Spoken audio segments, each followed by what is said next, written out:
This is Derek. I want to do a quick video on some sights that I just was sent by XS Sights, and these are for my Glock 47 COA.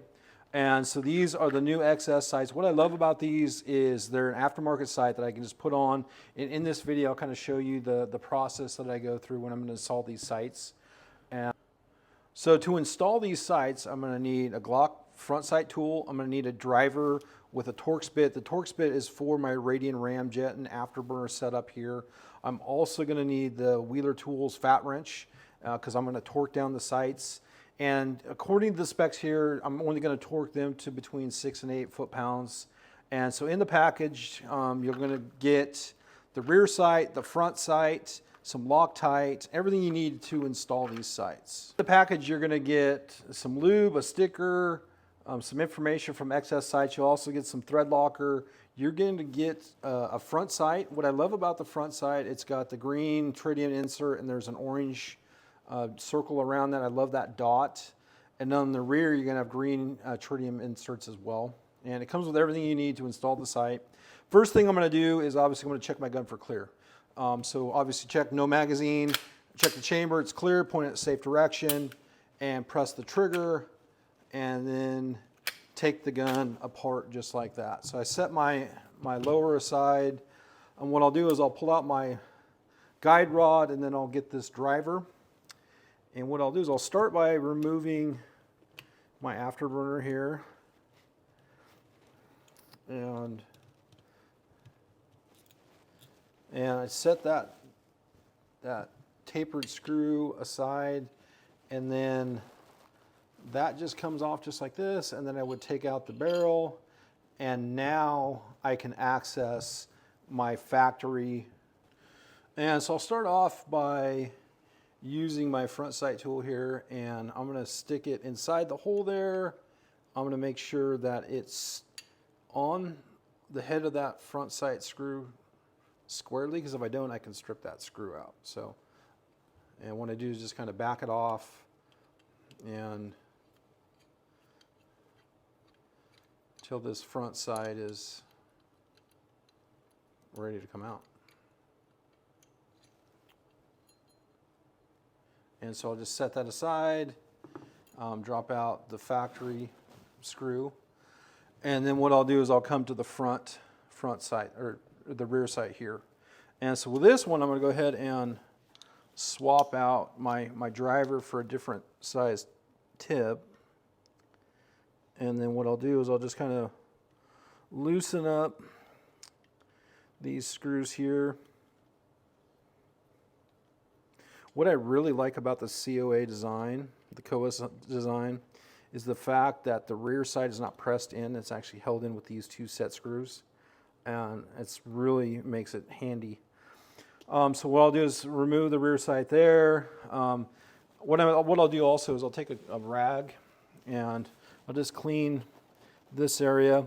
I want to be kind of mindful of this because now my sight is loose and I don't want to really mess with my zero too much. I will go ahead and when I go back to the range, I will check my zero, make sure everything's redone and it's good to go. And so I have my rear sight, and what I'll do is I'll just kind of put that in place, just like that. And then I'll take my thread locker. All right, so I'm going to start by putting some thread locker on these bolts, just a dot. And got to be careful because this isn't magnetic. Kind of get it started.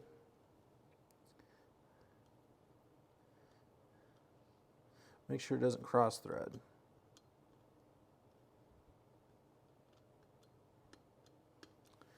And then I'll grab the second screw, get it set up, put another dot on there like that. And then put that one in there, get it started. And what I like to do is I like to kind of take turns. And so I'll start a few, and until I get it kind of close. I'm also going to check that optic, make sure that optic is not moving. And so kind of get that there. And then what I'll do is I will get my fat wrench here. Fat wrench is set to 6 to 8 pounds. And what I'll do is I'll just kind of start with that when it clicks. That way I know it's torqued.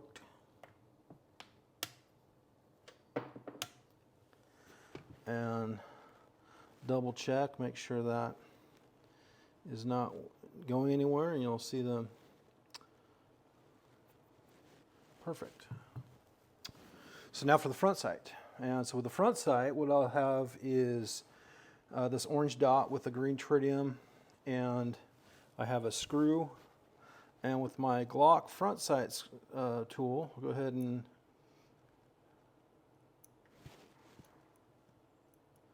make sure it's in there. It's such a small screw, you got to be careful. But there, got it all set up. I'll put a drop on there.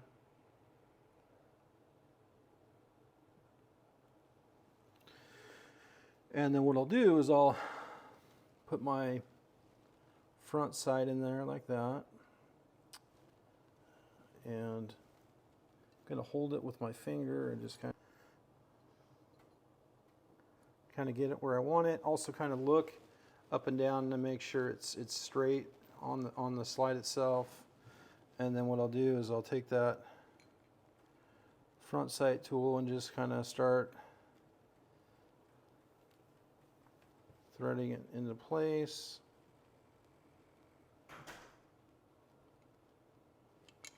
And I'll get it close, and I'm just going to verify that it's square and straight on the slide. You'll see I have an even reveal there and there, so that's pretty good for the front sight. And then what I'll do is I'll just finish,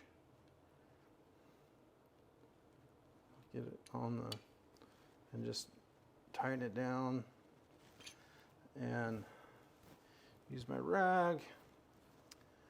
And so now I have the front and rear sights, the XS sights put on my new Glock 47 COA. And so I'll finish putting this thing back together, and I'll show you what it looks like.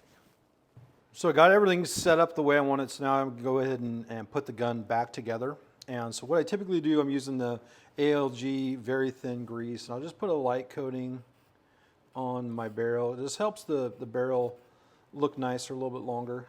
And so I just put a thin coating there, and then on my lower, I'll put a dot there, dot there, dot there, and dot there. And so I'll take my slide, put the barrel in there just like that, put my guide rod back in there, and then what I'll do is I'll just slide the slide back together. So once I have everything put back together, I just try it a couple times, make sure everything works the way it should. I'll take my afterburner here and then go ahead and kind of rotate it into place like that. Once it's in place, then I'll take the tapered screw, put that there, and then use my driver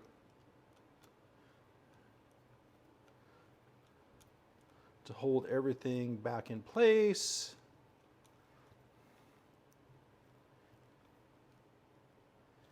All right. And it's all put back together. So you can find out more information about the sights, xssights.com.